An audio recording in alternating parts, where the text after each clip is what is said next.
Hello, everyone.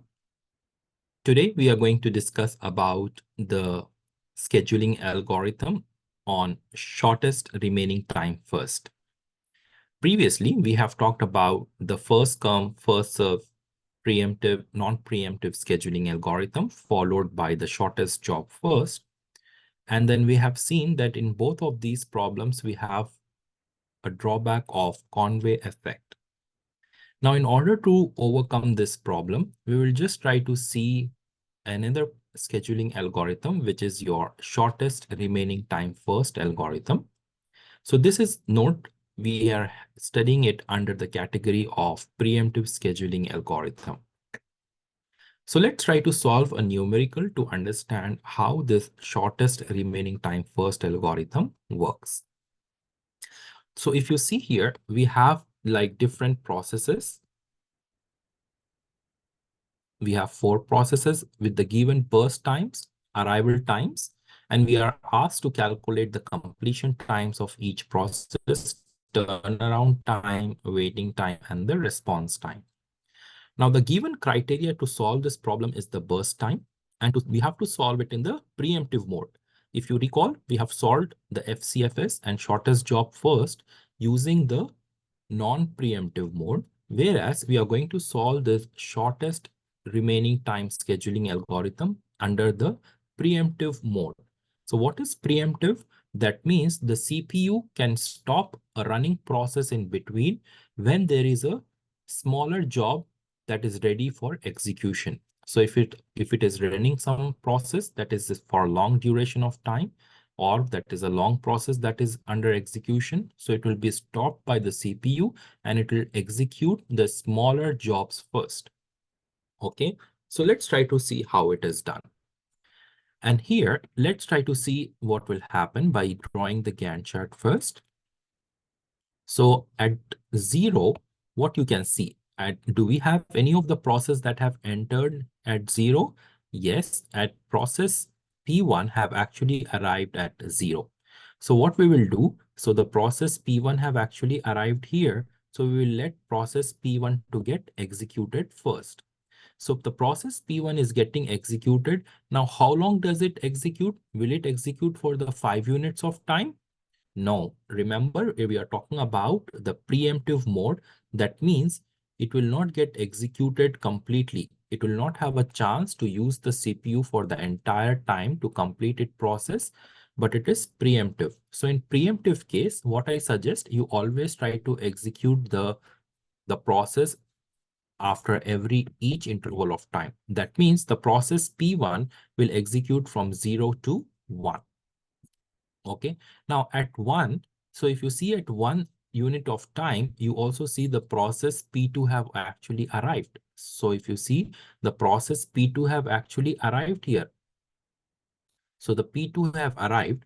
Now we have 2 processes in with us. So the process P1 and process P2. So if you notice, process P1 and process P2 are now in the queue. So who will get the CPU? So process P1 already executed for 1 cycle. So it will become now 4 cycles are remaining for execution process P1. What about when you compare between process P1 and P2, the process P1 burst time is larger than P2. So now the P2 will get executed on the CPU because of the shortest remaining time. So the shortest remaining time is of the process P2. So the process P2 will get executed here. Again, how long will it execute? It will only execute for 1 unit of time. Okay. Now when this is happening, so it will try to put P1 in the queue. Okay. When P2 is executing, P1 will get into the queue.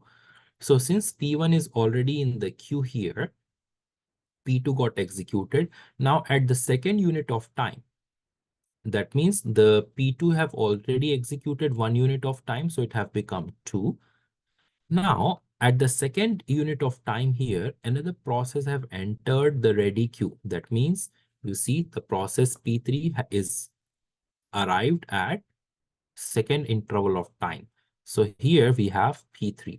Now when you compare P3 with P1 and P2, you will notice that P3 is higher than P2.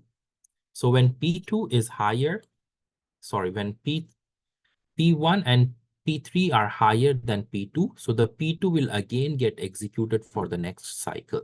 So now the P2 will again get executed. So we will try to execute the P2 for one more cycle. So what is remaining from 3, 2, and now 1. So again, if you notice, like any new process have arrived at unit 3? No, no new process have arrived because process 4 will arrive at 4. Again, you will check between all the processes who is having the smallest remaining time. So the smallest remaining time with process P1 is 4, process P2 is 1, and process P3 is still 4.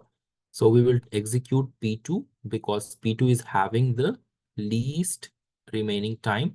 So now P2 will execute here completely, and the P2 have completed its execution. That means the P2 have already got terminated and there is no more competition between them.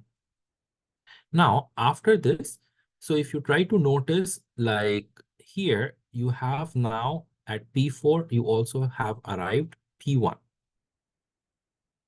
So the P3 was already here in the queue. That means the P1, we have the P3, and now the P4 have arrived. So I'm just trying to put them in a kind of a queue so that it's easy to understand.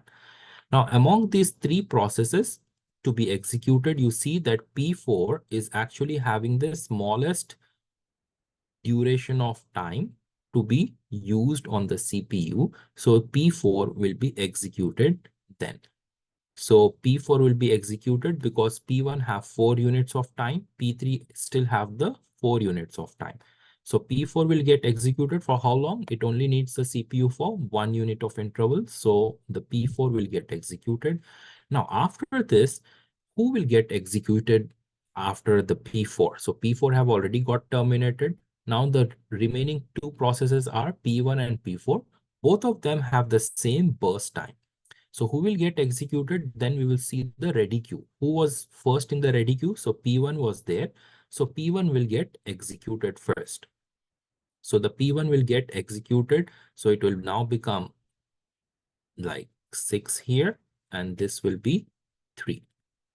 And then again, if you try to compare between the process P1 and P3, you still have P1 to be smaller. So you can still run P1 again. So P1 will again run for like 1 more unit of time. So it will be 2. So again, if you compare, the P1 is smaller. So we again run P1. So P1 will become 1. And then again, you run P1. So the P1 will become 0 here. Okay. And after this, you will just try to run the entire process, which is the P3. So you will run the P3 here. So how long will the P3 run? For 4 units of time. So 9 plus 4 is 13. Okay. Now, if you try to observe, you have to write the completion time once the Gantt chart is ready. So what is the completion time of the process P1? So remember, like since the process P1 is here, don't write the completion time as 1 here. You need to check where is the last time where the process was executed. So if you see like process 1 got executed here, so the last time that was here was 9. So you will write the completion time for process P1 is 9. Similarly, for process P2, the completion time will be 4. Okay. And for process P3, the completion time will be P3 will be 13, and then P4 will be 5. Similarly, you can calculate the turnaround time, waiting time, and the response time. If you try to notice here, the response time and the waiting time are completely different than what we have seen in the first come, first serve and shortest job first. Why? Because we are using the preemptive mode. So whenever you're using the preemptive mode, your waiting time will be different than your response time. Now, one of the drawback for the shortest remaining time again here is it forms a kind of a starvation. If it always select the shortest job first to execute, then the longest jobs will always be starving for the CPU. So they need always request for the CPU, but they cannot get the CPU because the shortest jobs are already getting executed. So this is the problem of starvation in SRT. So in order to resolve this problem of starvation, we will try to see some other algorithms in future. So thank you, everyone.